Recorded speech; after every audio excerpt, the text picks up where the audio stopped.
찬송가 365장 통일 찬송가 484장 찬양하겠습니다.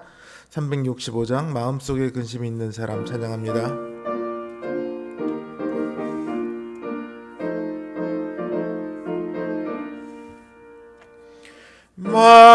마음속에 근심 있는 사람 주 예수 앞에 달래어라. 슬픈 마음 내 있을 때라도 주 예수께 아뢰라. 주 예수 앞에 달래어라. 주 우리의 친구니 무엇이나 근심하지 말고 주 예수께 아뢰라. 눈물 나며 깊은 한숨 쉴 때 주 예수 앞에 달래어라. 은밀한 죄 내게 있더라도 주 예수께 아뢰라. 주 예수 앞에 달래어라. 주 우리의 친구니 무엇이나 근심하지 말고 주 예수께 아뢰라. 괴로움과 두려움 있을 때 주 예수 앞에 달래어라. 내일 일을 염려하지 말고 주 예수께 아뢰라. 주 예수 앞에 달래어라. 주 우리의 친구니 무엇이나 근심하지 말고 주 예수께 아뢰라.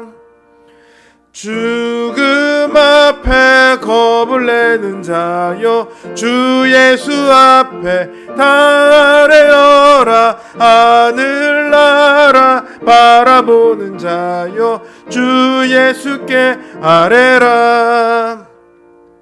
주 예수 앞에 달래어라. 주 우리의 친구니 무엇이나 근심하지 말고 주 예수께 아뢰라. 364장 통일 찬송가 482장 찬양합니다. 364장 내 기도하는 그 시간 찬양합니다.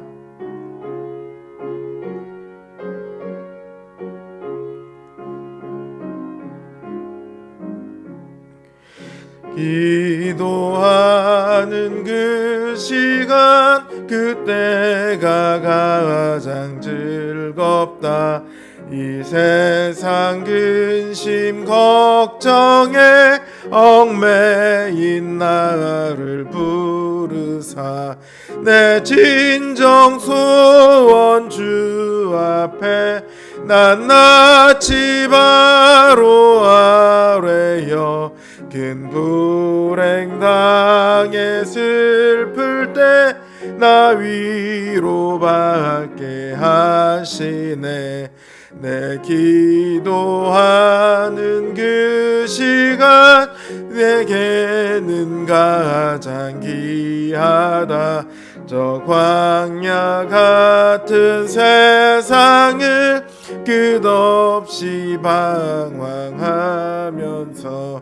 위태한 길로 나갈 때 주께서 나를 이끌어 그 보좌 앞에 나아가 큰 은혜 받게 하시네. 내 기도하는 그 시간 그때가 가장 즐겁다. 이때껏 지은 큰 죄로 내 마음 심히 아파도 참마음으로 뉘우쳐 다 숨김없이 아뢰면 주 나를 위해 복주사 새 은혜 부어주시네. 주시네. 내 기도하는 그 시간 그때가 가장 즐겁다. 주 세상에서 일찍이 저 요란한 곳 피하여 빈들에서나 산에서 온 밤을 세워 지내사 주 예수 친히 기도로 근본을 보여주셨네. 아멘.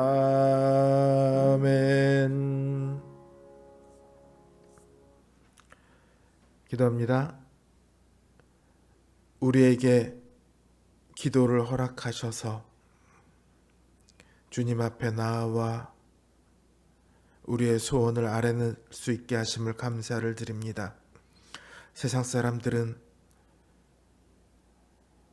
하소연할 곳이 없어서 술을 마시고 친구를 찾아 혹은 의사를 찾아 자신의 마음을 이야기합니다. 그럼에도 그들은 결국 답을 얻지 못합니다. 그러나 주님께서는 우리에게 기도하라 하시고 우리의 기도를 들으신다 하셨사오니 우리가 이 시간 기쁘게 주님 앞에 나아옵니다.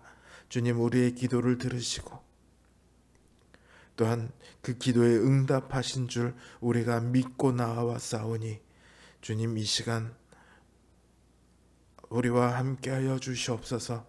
우리의 기도를 주님 들어주시옵시고 우리의 마음 가운데 주님께서 주시는 평안과 위로로 가득 찰 수 있도록 주님 이 시간 응답하여 주시옵소서. 예수님의 이름으로 기도드립니다. 아멘. 하나님 주신 말씀 시편 4편입니다. 시편 4편 제 성경 기준으로 구약 성경 806면에 있습니다.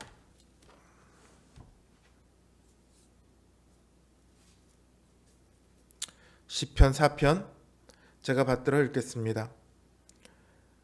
내 의의 하나님이여, 내가 부를 때에 응답하소서. 곤란 중에 나를 너그럽게 하셨사오니 내게 은혜를 베푸사 나의 기도를 들으소서. 인생들아, 어느 때까지 나의 영광을 받고 욕되게 하며 헛된 일을 좋아하고 거짓을 구하려는가. 여호와께서 자기를 위하여 경건한 자를 택하신 줄 너희가 알지어다. 내가 그를 부를 때 여호와께서 들으시리로다. 너희는 떨며 범죄하지 말지어다. 자리에 누워 심중에 말하고 잠잠할지어다. 의의 제사를 드리고 여호와를 의지할지어다. 여러 사람의 말이 우리에게 선을 보일 자 누구뇨 하오니 여호와여, 주의 얼굴을 들어 우리에게 비추소서. 주께서 내 마음에 두신 기쁨은 그들의 곡식과 새 포도주가 풍성할 때보다 더하니이다. 내가 평안히 눕고 자기도 하리니 나를 안전히 살게 하시는 이는 오직 여호와이시니이다. 아멘.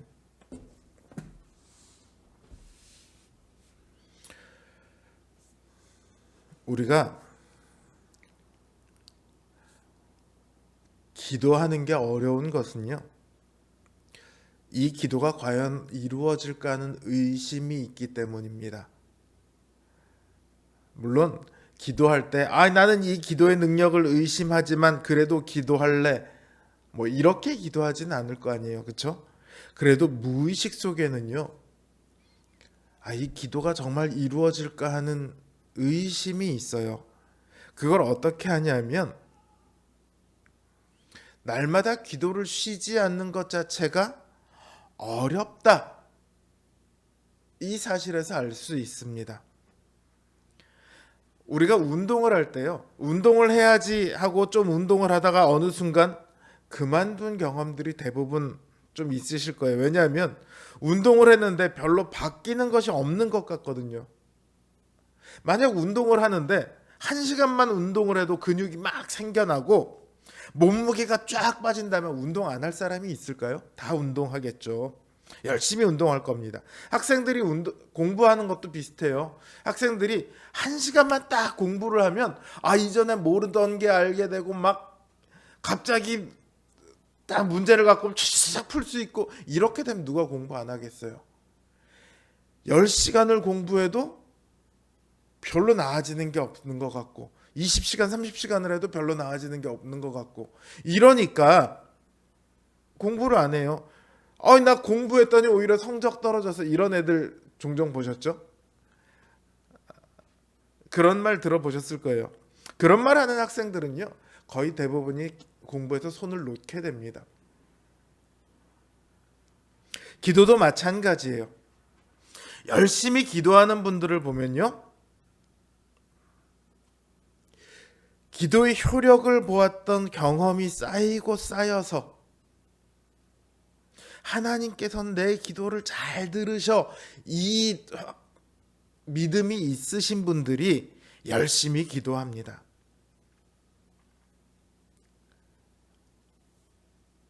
아직 그런 경험이 없는 분들은 하다 말다 대체로 그래요. 그렇게 되더라고요. 그럼 경험이 없는 그런 기도에 확신할 만한 경험이 별로 없는 분들은 계속 그렇게 살아야 합니까? 어떻게 기도에 대해서 확신할 수 있을까요? 오늘 다윗의 기도에서는 우리는 기도에 대한 확신의 이유를 경험이 아닌 보다 더 근원적인 확신의 이유를 찾을 수 있습니다. 다윗은 이스라엘의 왕이잖아요. 근데 지금은 시편 3편과 마찬가지로 아들 압살롬에게 쫓기고 있는 때예요. 아들 압살롬을 비롯해서 자신의 신하들과 자신의 백성들이 자신을 쫓고 있습니다. 다윗의 입에서 제일 먼저 나와야 되는 말은 뭐 같아요? 하나님 왜 저를 왕으로 세워놓고 저한테 왜 이런 시련을 주십니까? 이렇게 시련 주시려고 저 왕 세우셨나요? 사실 이런 얘기가 나오는 게 제일 좀 인간적이지 않습니까? 시편들을 보면요, 실제로 다윗이 그 비슷한 뉘앙스로 했던 말들이 있어요. 근데 오늘의 기도를 보면요, 다윗은 자신의 기도에 확신이 있었던 것 같습니다. 지금 다윗에게 반역한 사람들은 다윗에게 뭐라고 얘기하냐면 하나님이 이제 너를 버리셨어, 이렇게 얘기합니다. 하나님이 너를 더 이상 돌보지 않아. 너를 버리시고 압살롬을 왕으로 세우셨으니 네가 아무리 기도해봐라 하나님이 그거 들으실 것 같아. 지금 이러고 있는 중이에요. 근데 다윗이 거기에 대해 뭐라고 말합니까? 여호와께서 여호와 자신을 위하여 경건한 자를 택하신 줄 알라, 이렇게 말합니다. 여호와 자신을 위하여 경건한 자를 택했다. 이 말이 좀 이상하게 들릴 수 있어요. 왜냐하면 하나님께서 우리를 택하신 것이 우리를 위해서가 아니라 하나님을 위해서라는 말입니까? 그럼 우리는 하나님을 위한 수단밖에 안 되나요? 하나님을 즐겁게 하기 위한 도구인가요? 뭐 이제 좀 삐딱하게 보면 이런 말이 나올 수 있죠. 근데 여기서 말하는 건 그런 이유가 아니에요. 하나님께서 다윗을 택하실 때에 다른 어떤 이유 때문이 아니라 다른 어떤 이유 때문에 다윗을 택한 것이 아니다, 이런 말을 하는 거예요. 다윗이 싸움을 잘해서, 다윗이 가문이 좋아서, 다윗이 머리가 좋아서, 다윗이 행정을 잘해서, 다윗이 잘생겨서 뭐 이런 이유로 택하시지 않으셨다는 거예요. 오히려 다윗은 그 당시 모든 면에서 가족에게조차 무시받을 만한 사람이었죠. 그러니까 다윗을 선택하신 이유가 다윗에게 있지 않습니다. 다윗을 선택하신 이유는 다윗에게 없고요, 전적으로 하나님 자신에게 있습니다. 그러니까 사람들은 이제 압살롬이 더 싸움을 잘할 것 같아서, 다윗이 나이가 많아서 예전 같지 않아서 왕을 바꿔야 한다고 말하는 그런 사람들의 생각들이 모조리 틀렸죠. 다윗은 하나님께서 자기 마음에 좋으실 대로 선택한 사람이에요. 그러니까 사람들이 이제는 압살롬이 더 잘할 것 같지 않아요? 이젠 다윗이 못할 것 같아, 아무리 이야기해도 그런 것들은 전혀 왕을 바꿀 이유가 되지 않는다는 거예요.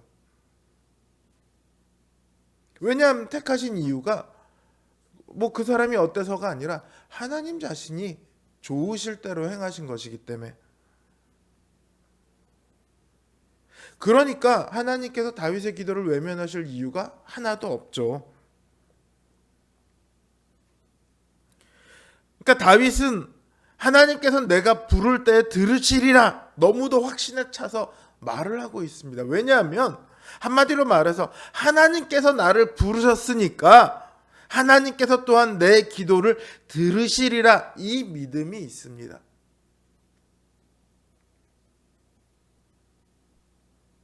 바로 여기에 우리가 우리 기도를 하나님께서 들으시리라고 확신할 수 있는 이유가 있습니다. 하나님께서는 다윗을 부르신 것처럼 우리를 또한 부르셨습니다. 우리를 하나님의 백성이자 자녀로 삼으셨습니다. 하나님께서는 우리를 다스리시며 또한 우리를 도우십니다.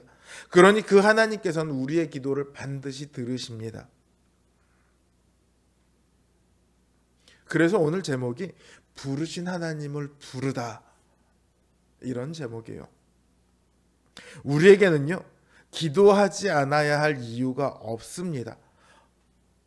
하나님께서 안 들으실지도 잘 모르겠는데 이럴 이유가 하나도 없다는 거예요. 하나님께서 우리를 부르셨다는 그 이유만으로 하나님께서는 우리의 기도를 들으십니다. 우리에게는요 기도하지 않아야 할 이유가 아니라 오직 기도해야 할 이유만 있을 뿐입니다. 하나님께서 우리의 기도를 반드시 들으시고 응답하시는데 왜 기도하지 않겠습니까? 기도하십시오. 곤란한 일이 있을 때 기도하세요. 누군가 힘들게 할 때 기도하세요. 평안함 가운데 있을 때 기도하세요. 하나님이 우리의 기도를 들으시니까요. 두려워하지 마십시오. 하나님은 우리를 언제나 가장 좋은 골짜기로 인도하시며 가장 좋은 물가로 인도하시며 우리에게 평안을 허락하십니다. 하나님을 의지함으로 평안함과 기쁨이 가득한 매일이 되시길 주님의 이름으로 기원합니다. 오늘 주신 말씀 생각하며 우리가 더욱 힘있게 우리 기도 제목을 놓고 기도하는 시간을 갖겠습니다. 기도합니다.